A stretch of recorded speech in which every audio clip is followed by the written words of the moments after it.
Você citou, aí acho que acaba sendo inevitável, até pela questão do horário do estúdio, a gente vai ter que entrar um pouquinho nessa seara, que você teve uma reunião com o presidente Marcelo Teixeira e eu não entendi direito, ele te cobrou por falta de resultados? Foi isso que você disse? Não, não sei. Não, ele entende que a base tem algumas falhas, Hum. certo? Ele apontou as falhas ou...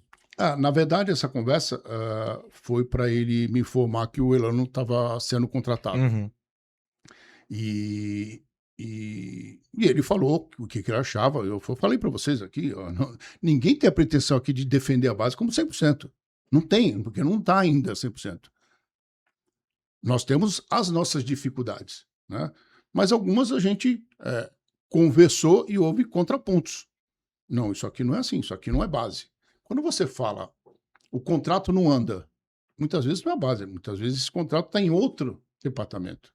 Quando você fala assim, pô, a base está com o campo ruim, o campo não é base, o campo é patrimônio. Sim. As pessoas pegam a base e jogam dentro de um funil que não é dela. Tá certo? O profissional está jogando e o gramado da vila está ruim. É o profissional que é ocupado? Não. É quem cuida do gramado que tem, hein? Então, muitas coisas foram contestadas por mim, dizendo ao Marcelo que aquilo não era a base. Tá certo? Independente disso, o fator da reunião foi esclarecer a vinda do Elano. E aí foi nessa reunião, a gente esclareceu, tudo ele falou.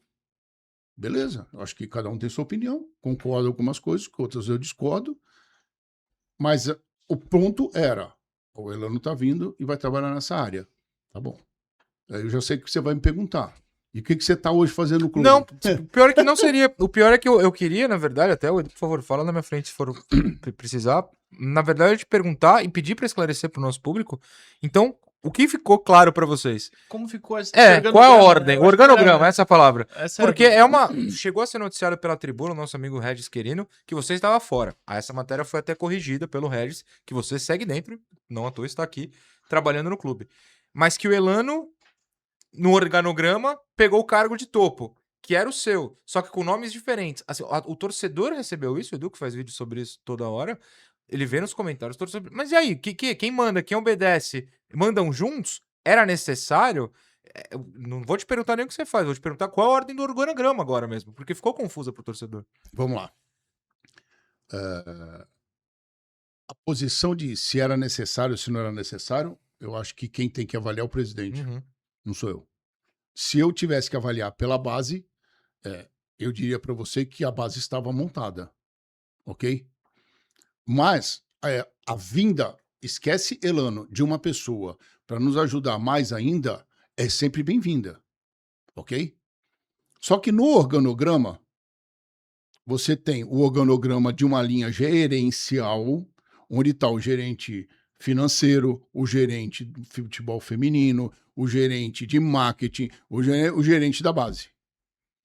Eu ocupava esse cargo de gerente com o título de diretor para que, primeiro, esse quadradinho aqui do organograma, ele não tem custo. Porque eu não tenho custo no clube. Tá certo? Eu, desde o início, abri mão de receber salário, então esse custo aqui ficava zero. E a partir de abaixo dele vinham os outros cargos da base. Coordenador geral, que era o Gustavo. Coordenador técnico, que era o Rodrigão. Com a saída do Gustavo, para o profissional, o Rodrigão subiu para ser o coordenador geral. O Batata subiu para ser o coordenador técnico. Eu continuei aqui no organograma, na minha casinha. Com a vinda do Elano, ele foi colocado aqui como gerente geral. Teoricamente, eu flutuo. E isso aqui de organograma é o que é aprovado no legislativo, que é o conselho, para que o executivo tenha que cumprir. Porque senão tu começa a virar aquilo lá cabe de emprego. Então você tem que seguir o organograma. E eu conheço muito bem isso aí. Quando o Elano entrou aqui como gerente geral, eu fico sem cargo. Eu não posso nem mais assinar pelo clube. Nesse momento você não pode assinar pelo clube. Não assino o clube desde segunda-feira passada. Porque a partir do momento que ele entra aqui, eu fico sem essa função. Mas o presidente quer que você continue como diretor. Eu sei. O presidente precisa fazer um documento junto com o CG, que me dê todas as habilidades para ser e responder pela diretoria da base. Se ele não fizer isso, eu não tenho cargo. Eu já falei para ele, eu não assino documento nenhum. Não vou. Não vou entrar nessa briga aqui. Vou ficar brigando na caixa? Não, não adianta, não é isso. Isso aqui, posicionar o Elano, ele hoje é o gerente geral, certo? Que responde para a diretoria. Se eles colocarem o diretor aqui, ele vai responder para mim. Uhum. Entendeu? Isso é organograma. Isso é uma garantia que eu também tenho que ter para assinar qualquer contrato. Porque todos os contratos passavam na minha mão. Eu tinha que dar aval, senão o presidente não assinava. A parte administrativa, discussão, jurídico, tudo que eu entrava. Tem os processos no clube? Tem. Mas algumas coisas que emperravam, né, que a gente fala a exceção, eu tinha que estar resolvendo. Então, essa é uma situação que agora vão ter que ser criada, porque não pensaram nisso. Ah, mas o Elano, então, poderia vir como coordenador geral? Poderia vir como coordenador geral. Você abaixava cada uma posição, vinha como coordenador geral, eu continuaria naquela casinha. É um erro administrativo? Pode ser, mas é um erro que pode ser corrigido. Depende agora da posição da diretoria. Vou ter que fazer uma questão, aí eu sei que é até difícil de responder, mas... havia... Você falou até que o presidente tem que responder isso, mas... Se necessidade... O que o Elano pode trazer que você não trazia na visão do Marcelo? Chegou a rolar esse papo? Não, aí é uma pergunta que você tem que falar com ele. Sim. Mas eu... Você entende que eu tô te fazendo até por isso. Eu sei que eu tenho que fazer para ele. Vou te mas... responder uma pergunta. Eu entendo que o Elano vai nos ajudar tecnicamente. Uhum. Não certo? administrativamente. Não. Aqui o administrativo não... A formação dele. Isso, a formação dele é treinador, Claro. ele vai ajudar tecnicamente. Mas nós precisamos entender se o ajudar pode prejudicar ou não um processo que foi criado. Uhum. Não é contra o Elano. Com qualquer um dentro do profissional. Quando você forma uma equipe, e eu faço gestão, modéstia à parte, há 30 anos, eu sei que o forte é você montar uma equipe que acredite que aquilo vai dar certo. Porque se você não acredita, você é um patinho fora desse processo. Qualquer um aqui nesse processo agora que abaixa, que vem para baixo do Elano, inclusive o Elano, tecnicamente pode não dar certo. Ele pode achar, vou viajar aqui para a gente entender. Ele pode achar, por exemplo, que o Helder do Sub-17 não é um técnico adequado para fazer determinado crescimento dos atletas. Mas o Helder vem mostrando trabalho, vem ganhando título, vem desenvolvendo atleta. Mas chega a minha visão técnica e vai de confronto. Só estou dando um exemplo. Você pega isso de confronto, você pode o quê? Eu tiro o Helder. Você pode desfazer de uma cadeia em que você criou, e a gente vem criando num processo há 2 anos, para que aquilo tenha uma linha de... o Helder é mais tranquilo, ele passa, o outro é mais exigente, e vice-versa. Então você vai medindo as pessoas. Porque você tem que medir as pessoas e tirar delas o máximo que cada um pode dar. É assim que se conduz gestão de pessoas. Certo? Não é eu simplesmente falar assim, Noronha, vem aqui, assume esse time agora e toca. Eu falo, do meu jeito? Do meu jeito eu ponho de esquerda na lateral direita, ponho o lateral de goleiro. Não, não é assim, você tem que ter padrão também. Então a gente precisa padronizar isso. E a base estava toda padronizada. Eu acredito que o Elano vem, soma tecnicamente, soma como nome forte, porque ele é um jogador que veio no Santos, se criou no Santos, e isso é importante para os novos atletas, tá certo? Agora, politicamente, nós precisamos entender o que o clube vai querer, certo? Eu com muita clareza, eu falo para vocês aqui que eu tenho uma satisfação enorme nesses 2 anos de ter feito o que minha consciência fez com muita tranquilidade. É tentar melhorar todos os processos. A gente tinha lá um processo, inclusive, eu não participei de nenhuma negociação com o atleta, nem com o empresário. Os contratos tinham que vir para mim, eu fazia essa análise, certo? Fazia a gestão de todos esses processos, mas não participava na mesa de uma negociação. Para que isso? Para preservar e dar capacitação também para as pessoas que estão abaixo, para eles poderem fazer isso, para eles poderem entender. Porque o que eu falo o que eu mais falo para os meus atletas, participem da negociação, entendam o que estão fazendo com a carreira de vocês. Não deixe a carreira de vocês na mão de qualquer um. Nada contra o empresário. É que eles precisam ser dono disso, porque amanhã eles também se eles brigam com o empresário, não quero mais empresário aqui. Eles precisam saber como é que é o andamento desse processo. Então eu venho ensinando isso para eles. O Patati, o Derek, eu coloquei na China.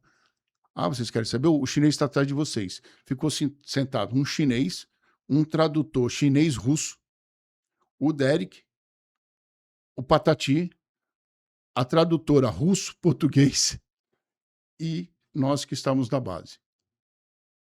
Os dois saíram de lá, eles falavam assim para mim, Quaresma, que loucura. Eu falei, é o passe de vocês. Uhum. É o passe de vocês. Eles estavam discutindo vocês ali. Aí eles olham e falei, tá vendo? Então, isso é importante também, transformar a pessoa no controle do processo dela, para a gente não ter erros como tiveram muitos atletas, né? De erros depois do futuro, ganha dinheiro, acho que pode tudo, e se perder. Então, até isso a gente fazia. E falo isso para todos eles, agora do 20, do 17, que é um processo que a gente criou. Então, assim, nós estávamos com tudo caminhando. Precisava de coisa? Sim, precisava. Precisava vir? Sempre é bom vir alguém para ajudar. Certo? Agora, na verdade, entrou um e saiu um. Entendeu? Uhum. Nós tínhamos que continuar com o processo no todo. No todo. Aí sim. Mas, essa é uma questão de diretoria agora que vai ser ajustada. Acredito que o Marcelo falou para mim na semana passada que ia ser ajustada pelo CG. Por favor. Eu tenho uma dúvida ainda sobre isso, o Quaresma, é que você falou até de decisões políticas e tal, eu acho que isso faz parte realmente da parte política do clube. A gente está num ano de eleição, né? A gente está num ano em que fala-se muito, claro que está bem longe ainda no processo sobre virar SAF ou não, mas o mais provável hoje é que se tenha uma eleição ao final desse ano. Dito tudo isso, você ainda pretende estar no grupo com o Marcelo? Ou já pensa em, não sei, se fazer uma outra função, com outro grupo, alguma coisa? Queria te perguntar isso porque você mesmo falou, né? Você começou com a gestão do presidente Modesto, depois você passa pela do Rueda como comitê, né, de gestão, e agora era esse cargo de diretor da base. Eu estou no meu 6º mandato de conselheiro, né? Uhum. 6º mandato. Graças a Deus, em todos os processos, eu só tenho que agradecer o que eu aprendi no futebol. E adquiri, mesmo em conselho, adquiri muitas pessoas, muitas amizades de dentro do futebol. Né? O ano passado eu comecei a fazer um curso da CBF, que é o Master da CBF, e isso também agregou muito hoje no que eu penso, inclusive de SAF. Tá? Eu não sou a favor da SAF. Eu deixo aqui minha opinião clara. Não é porque a SAF é errada. Não, é porque os processos estão errados conforme a SAF. Uma pergunta, então. Não é no Santos hoje ou não é na SAF em geral? A SAF no Santos. Na SAF geral. Tá. No Santos, eu sou também contra. Claro. A gente tem estudado muito sobre isso. As SAFs têm feito tem sido um momento de salvação. A SAF não tem que ser um momento de salvação. A SAF tem que ser um momento de estruturação. Isso muda. Salvação, eu venho aqui, ponho 1 bilhão e falo para você, faz o que quiser e amanhã não tem mais SAF. De estruturação é você saber que você vai pôr 100 milhões hoje para você negociar 10% da tua dívida. Eu vou colocar 100 milhões no projeto futebol para você começar a trabalhar esse futebol futuramente. Então, existem momentos para que você entenda a SAF. Para isso, você também não precisa de uma SAF, vender para um dono. As SAFs que estão dando certo hoje, elas não são SAF. Elas são dos clubes que criaram um projeto onde eles compram outros clubes para fazer processo econômico. Então, eu tenho um jogador muito bom na Colômbia. Ao invés de eu levar para o Manchester City direto, eu coloco ele no Nova York para jogar. Se ele começar a se destacar lá, eu posso depois trazê-lo para o Manchester City. Isso é um processo econômico. Você vai baratear jogador e, ao mesmo tempo, você vai ter um ciclo de estrutura de futebol. Você comprar SAF, eu compro e preciso ter o dinheiro para arrecadar, pagar, fazer tudo aquilo que está no contrato. Mas amanhã eu vejo que esse dinheiro não está dando. E eu não quero mais pôr dinheiro. O que eu fiz com a SAF? Eu sou dono. Se eu não tive comprometimento com o clube, eu posso fazer nada. O que aconteceu com o Botafogo. Que vem acontecendo com alguns clubes. Outros clubes no Brasil também. SAF do Bahia e do Red Bull são SAFs diferentes. com estrutura de clube. O modelo que você citou do City, eu pensei no que você fala Red Bull, até. Que é exatamente o que eles fazem, né? Mesma coisa. Leipzig, enfim, qualquer lugar. Você vai abrindo, Salzburg. você pega clubes em cada região que você quer, adequada ao teu futebol, certo? E você vai trabalhando nesses clubes, lógico que você dá uma potencialização maior para eles, para que você possa trazer esse jogador mais barato para você. Mas aqui você tem que ter um vínculo. Vem com o trabalho que eles estão fazendo no Bahia. O Bahia está contratando jogadores para a base, investindo maciçamente na base, e o time do Bahia na base vai ser uma Fortaleza. Não vai ser o Fortaleza, vai ser uma Fortaleza. Então, você precisa estruturar isso. Essa semana, no nosso grupo da CBF, saiu até um documentário que a gente... uma matéria que um amigo nosso, que era a favor da SAF, ele colocou e falou, estou repensando SAF.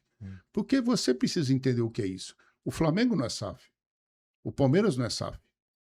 O Palmeiras, a gente até dá a ideia de quando era Parmalat lá atrás, era uma SAF. Tá certo? Depois do que aconteceu com o Palmeiras, despencou. É um exemplo de SAF. Despencou. Então a gente precisa ter muito cuidado com que essas mudanças venham. Politicamente, eu vejo que volta e meia sai meu nome aí para presidente, sai meu nome envolvido em... Politicamente, eu não estou fazendo nada. O que eu posso te garantir é que eu quero fazer, se termina hoje, se termina daqui a 6 meses, o meu papel e sair de consciência tranquila quanto à base do clube. Isso é o que minha consciência fala. Eu não preciso do clube para nada. Eu tenho a minha vida. Mas eu amo aquilo ali porque eu fui criado ali dentro. Então, quando eu falo de Santos, eu falo para você que eu trato da mesma forma como eu trato minha família e como eu trato minha empresa. Isso sou eu, Quaresma. Não é para você, não é para o Noronha, não é para ninguém. É o que eu tenho de sentimento. Então, quando eu falo, e se um dia eu tiver que sair, eu saio de cabeça erguida. Eu saio de condições de trabalho feito, porque eu acho que isso é importante na cabeça de cada um. Logicamente, dentro disso tudo, a gente vê um monte de política sendo falada. Tá certo? Hoje eu estou na gestão, estou trabalhando na gestão, tá certo? Estou como conselheiro, porque se eu não tiver como diretor, eu estou como conselheiro. Eu estou lá pelo bem do clube. Existem acertos, existem erros da gestão? Também existem. Que cada um tem que justificar o que está fazendo. Na base, eu posso responder para você por 2 anos, dizendo que o budget foi atingido, até abaixo do que era planejado, a contratação zero, trouxemos uma revolução maior dentro da base, no aspecto estrutural humano, no aspecto alimentação, no aspecto tratamento médico, que eu esqueci de falar, mas foi também uma evolução. Abrir sábado para fisioterapia, coisa que não se tinha lá. Então, assim, foram mudanças gradativas que não aparecem tanto, mas acabam dando resultado no campo. Tá certo? É diferente, e aqui vou só fazer um parênteses, de você contratar jogadores no sub-20, encher de jogadores e falar, cheguei num título. Só contratando foi fácil. Tá? Então, politicamente, esse é meu ponto hoje. O futuro, eu já não sei. A partir de 31 de dezembro. Não acho que vai ter tempo para fazer SAF. Eu estou muito em cima da hora. Não acho. Também acho. Eu acho que a eleição vai acontecer em dezembro. O máximo que pode acontecer se o estatuto for aprovado. Também acho que não vai dar, porque a eleição mudaria para outubro, que eu acho viável. Tá certo? Por que mudaria para outubro? Perdão. Para não ser em dezembro, porque quando você pega em dezembro, você tem pouco tempo para já começar o Campeonato Paulista. Ah, tá, entendi. Então você teria uma eleição, eu vejo isso com bons olhos, essa mudança. Não precisa ser outubro, às vezes 1º de novembro poderia acontecer isso. Tá? 1º de novembro você fala assim, ó, a partir de novembro o cara assume, ele tem 2 meses para estar trabalhando na passagem de bastão, todo um processo. Quando você pega no dia 20 de dezembro, e eu peguei ali na época do rolo, eu comecei a trabalhar dia 20 de dezembro para poder pegar o jogo do dia 3 contra o Boca Juniors. É apertado. Então, eu acho que isso é um ponto que pode ser positivo. Muda esse ano? Tomara que não. Acho que tem que mudar para a próxima gestão. Tá certo? Essa agora teria que acontecer a eleição em dezembro novamente. Então, Tudo isso aí são incógnitas que a gente vai ver. Um ano de eleição, um ano com mudanças. Espero que isso não crie um problema na gestão dentro do futebol. Porque sempre afeta. A política sempre afeta o futebol. E nós já estamos cansados de ser massacrados. Nós estamos passando aí por uma fase de anos aí que não anda. Não anda. Coisas que aconteceram lá atrás, que a gente vê, abrir mão na hora que podia de financiamento para futebol, depois você arreia, aí você gasta muito mais do que você tem que gastar. Tudo isso é desequilíbrio. E o Santos passou por desequilíbrio esses anos todos. Eu acho que o Santos precisa de tranquilidade para trabalhar. O clube precisa começar a se recolocar novamente numa posição confortável no mercado. Para isso, precisa ter regras, exigência e tranquilidade. Senão, tudo ali fica conturbado. Tem mais alguma questão? Porque pelo nosso horário, eu tô caminhando para encerrar. Você tem algum ponto Eu extra? tenho uma sobre transição Manda que rapidinho. até, eu não sei se você participava tanto, Quaresma, eu acredito que sim. A parte final, o Léo hoje estava listado como coordenador de transição, né? De fato, além de diretor da base também. Mas a gente teve alguns meninos mais jovens não, em casos mais recentes. Você citou o Miguel. O Miguel teve que ser emprestado para conseguir jogar. O Bernardo agora acabou sendo emprestado, tá lá no Amazonas. Outros por motivos diferentes, tipo o Robinho Júnior, que tem toda uma questão aí, que eu sei que já nem parte mais da base, já é questão de profissional. Mas a gente tem tido o Luca, que, pô, infelizmente jogou muito pouco, precisava ter jogado mais, e era uma posição que a gente até precisava no profissional. Por que algumas dessas transições às vezes parecem um pouquinho mais complicadas? Porque a gente vê ali, pô, claramente tem talento ali. Por que ele não consegue desempenhar? Por que ele não joga tanto? Porque eu acho que todos esses casos que eu falei foi porque nem jogaram tanto. Mas por que você acredita que o Santos tem um pouquinho de dificuldade em fazer essa última transição em vários momentos? Porque as transições hoje não são mais como o futebol anterior. Hoje não existe mais aquele futebol leve que era no passado, que o jogador podia jogar. Se o menino sobe fraco fisicamente, ele enfrenta dificuldades com um time forte. Não tenha dúvida nenhuma. Se você pegar um Escobar, que eu considero um grande marcador. Muita gente contesta. Não estou falando disso aqui. Para mim é um grande marcador. Não, opiniões. E você colar ele em qualquer jogador da base, o jogador não encosta na bola. Isso é importante. Eu não sou um fã de Escobar, mas isso é um fato. Eu não vou contestar de maneira alguma. Por é isso, outro mundo. Por isso que é outro mundo. O futebol é cabeça, é mental. Quando foram vender o Lira, o presidente e o treinador me chamaram e falaram o seguinte. Pera, o Lira ou o Souza? Desculpa, o Souza. Tá. Não me assustou. Pensei que o Lira tava saindo já. Meu Deus do céu, faz isso mesmo. Quaresma, a gente quer saber se a gente falou, o Souza tá 1 ano e meio aqui, 2 anos. Já vieram propostas para ele. Recusaram propósito. A cabeça dele não vai andar aqui dentro. É uma lógica. Não adianta a gente querer discutir quanto a isso. É uma lógica. Tá bom.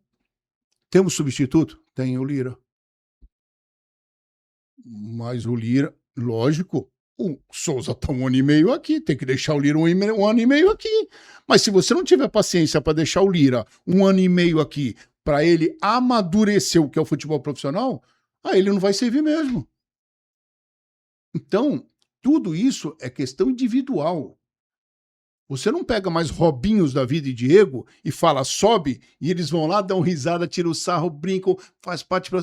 Qual jogador que faz isso hoje? Mas ao mesmo tempo o torcedor quer isso, né? Porque tá vendo um time não que não ganha. tem isso mais. Não, eu concordo. Agora, você pode... Aí, vamos lá. Então vamos entrar numa... Tem tempo? Tem agora só 6 horas. Bom. Temos 10 minutinhos, só vou segurar. Vamos Depois lá. eles dão uma bronca aqui. Vamos lá. Vamos trabalhar uma outra condição. O sub-20 do Santos é bom. Uhum. Você consegue subir o sub-20 hoje do Santos todo para ele jogar? Não. Você precisa ter algumas peças. Peças o quê? Que você cria ali dentro para você dar sustentação. Os resultados podem não acontecer. Mas os resultados também não aconteceram com os profissionais que estão lá. Por quê? Às vezes não encaixa. Às vezes não encaixa. Você tem profissionais, você tem cara rodado. Essa diferença é muito clara. Para mim, que é o profissional, não vou citar nomes, é um cara de 30 anos, é isso aí. Ele não vai evoluir. Se ele não entrega o resultado, ele não vai evoluir. Se você dá tempo ao menino de 18, aos 19, 20, é a hora que ele vai... 21, 22, bom tempo. 21, 22, Noronha. Não preciso eu com 20 tá vendendo. Claro. Eu tenho que maturar esse menino até 22. Mas eu falo até 19 e 20 porque você vê o Luca vendido aos 18. Você vê o isso. Souza vendido aos 19. É muito cedo. Muito cedo. E eles não entregaram parte técnica aqui Uhum. ainda. Você viu que o Dorival reclamou isso no Corinthians. Sim. Ele meteu a boca no jogador André. É isso. Eu não posso vender, mas eu tenho que dar oportunidade. Quando eles me questionaram, eu falei, o Lira vem. Só que precisa ter oportunidade. Tá tendo oportunidade. A cada jogo você vê que ele vai criando Claramente ele evolui. uma casquinha maior. Uhum. E não é porque vai errar no jogo, porque todos vão errar. Porque até quem tem 30 anos erra. Só que pesa menos, parece, do que um jogador de base. Mas o jogador de base é nosso ativo. E nós precisamos dessa condição. Então nós precisamos subir jogadores. Subiram agora Gustavo Henrique, o Lira, você tem o Ananias voando, você tem o Alencar voando, tá certo? Você tinha o Sherman aqui que precisou um pouco mais de carinho, mas tudo bem, tá no Curitiba, deixa eu maturar Mesmo também. processo do Miguel, foi emprestado. Né? Miguelito que voltou, né? Bom tempo que fez 2 copinhas, 2 anos maravilhosos e todo mundo achava que ele subiu a qualidade dele. Então você precisa fazer. Você está falando de 6, 7 nomes que subiram com a gente. Agora, como que a gente tem que ingressar para o Santos ter uma mescla disso? É o que eu sempre falei na base. Vocês têm que trabalhar no elevador. Vocês estão no 20? Está no 17? Vai subir para treinar no 20 e vai jogar no 17. Vai estar no 20, vai subir para treinar com o profissional, vai jogar no 20. Você precisa fazer isso. Porque ele com 17, ele está jogando no 17, está treinando no 20, ele se torna mais maduro. Tá certo? No 20, treinando no profissional, ele vai pegando a manha do profissional. Quando ele desce, ele fica até mais tranquilo para jogar. Entendeu? Ele joga mais capacitado. Enquanto que o cara, vamos lá, vou dar um maior exemplo aqui. Nadson. O ano passado eu levei ele para a Copinha. Pergunta pro Nadson, os pais dele. Chamei ele numa sala e falei, eu vou te levar para a Copinha. Só que é o seguinte, antes da Copinha, né? Antes da Copinha. Estou falando de final de 24. Eu vou te levar para a Copinha.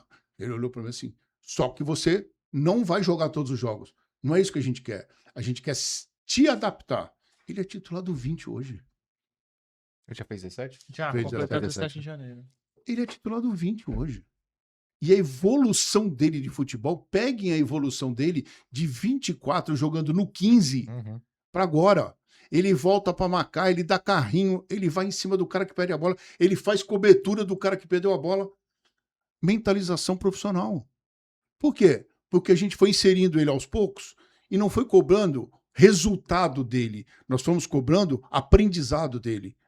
Mas eu falo isso, vão vir Isaacs da vida, vão vir Cauã Basílios da vida, vão vir outros atletas aqui, que no nome, que nós estamos fazendo isso, que nós estamos fazendo isso há 2 anos, para uma evolução para o Santos. Porque a gente quer que, no mínimo, daqui a 3, 4, 5 anos, o Santos tenha uma gama de jogadores para que ele também possa fazer venda e ativo efetivo no clube, que entre esse dinheiro, porque senão o Santos não vai ter como financeiramente se manter. Então, tudo isso é um projeto que você precisa construir. É o teu prédio, com as tuas colunas, com o teu buraco do elevador, com o teu banheiro, como é que é a tua planta. O futebol é assim também, só que com pessoas. Gestão de pessoas. Quaresma, obrigado pela presença. Eu que Senão agradeço, né? O Marcos e o pessoal vão me expulsar daqui, mas foi um prazer conversar. Acho que é uma conversa bem interessante. O pessoal sempre nos pergunta de base, o Edu sabe disso, como o público se interessa por isso, então é importante entender e ouvir alguém que tá lá, mas que não é só elogios, não é defesa a tudo que tá acontecendo, porque a gente sabe que tem defeitos graves, tem coisas boas, tem processos. Então, acho que foi um papo aberto. Se você quiser algum comentário, Eduardo Jardim, por favor, mas de minha parte eu agradeço. Só agradecer também ao Quaresma pela presença. Acredito que não teve nenhuma pergunta que você deixou de responder, porque muita gente, às vezes, acontece que faz isso. Então, só te agradecer mesmo a presença, Quaresma. Acho que o pessoal vai gostar bastante desse papo. Sem dúvida alguma. Eu também tenho que agradecer. Estou à disposição a hora que precisar. Demorei para vir, mas Não, por N demorou situações, 3 dias por motivos muito bem explicados. Fique tranquilo. mas o que precisar a gente tem que esclarecer para o torcedor, tá? Mas eu quero deixar são 2 anos sem um escândalo na base também. Isso é muito importante para a gestão e para a gente que está ali na frente. Sem dúvida. Mais uma vez, obrigado a você, Jardim e Noronha, pelo convite, pela estar tá ali insistindo tem que e ser me jornalista entender. assim, você sabe que jornalista E é não, assim. me entendeu. O mais Eu entendo importante seu foi lado. entender. Eu Perfeito. tenho que te agradecer agora. Obrigado, Quaresma. Eu que agradeço. Obrigado, Edu. Obrigado a todo mundo que nos assistiu. Parte 1 e 2. Se você chegou nessa parte aqui, tem a parte 1. Se chegou na 1, vai ter a 2. Assiste tudo de uma vez, também vale a pena. Obrigado a todo mundo. Até semana que vem no Ouvinte Entrevista. Tchau.